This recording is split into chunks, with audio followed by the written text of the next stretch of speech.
Okay, today we're going to talk about something we all think we know how to do, but, well, let's be honest, most of us get it totally wrong. I'm talking about the art of rest. You know that feeling, right? You sleep, you spend the whole weekend on the couch, you take what you think is a break, but then Monday morning hits and you feel absolutely, completely drained. Yeah, I thought so.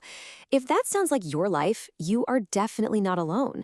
The problem isn't that you're not trying to rest, it's that you might be falling into a super common trap.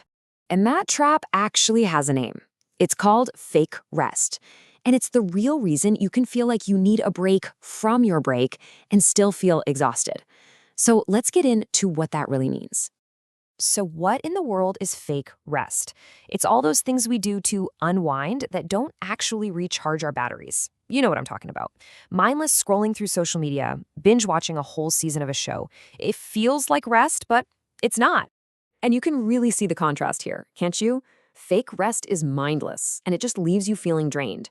But real rest, now that's different. It's all about intentional recovery. It's the kind of thing that leads to true rejuvenation and leaves you feeling genuinely energized. So how do we get more of that? Well, this brings us to our very first rule for mastering rest. And it's understanding that your body and your brain have completely different needs when it comes to recovery. This slide lays it out perfectly. Resting your body is pretty simple, right?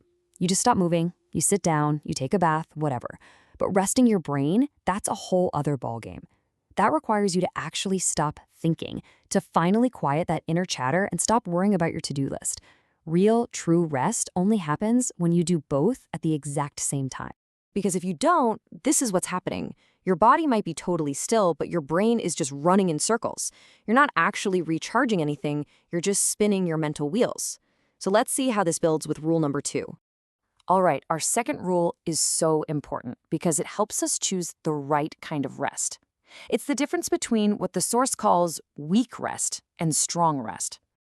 And this gets us to a really simple but profound idea.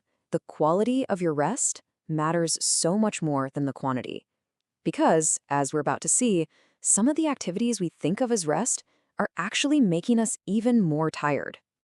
I absolutely love the analogy on this slide. Weak rest, scrolling on social media, it's like drinking dirty water. It might feel like it's quenching your thirst for a second, but ultimately it just makes you feel worse. But strong rest, like a quiet walk in nature, that's like drinking clean, fresh water. It truly replenishes you. And check this out. This is the most amazing part.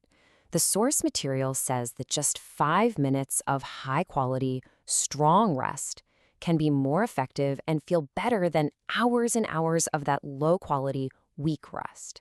So think about it. It's not about finding more time. It's about using the time you have way more wisely. Okay, this brings us to our third and final rule. Now, this one might sound a little weird, a little counterintuitive, but it can be a complete game changer. It is all about timing. So the rule is rest before you're tired. I know that sounds totally backwards because we're taught to work until we're completely exhausted.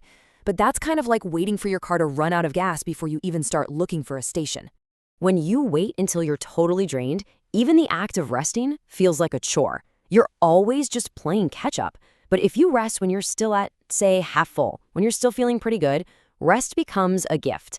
It's how you maintain your energy so you never hit empty in the first place. So let's put all of this together. This isn't just about resting more. It's about mastering what you could call the art of smart rest. So here are the key takeaways. First, remember to rest your brain and your body at the same time.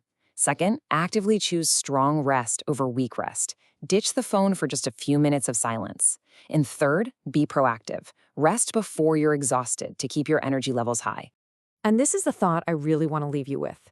We have been taught for so long to see rest as a sign of weakness or laziness, but it's not. It's actually one of the smartest, most productive things you can do for yourself, for your energy, and for your life.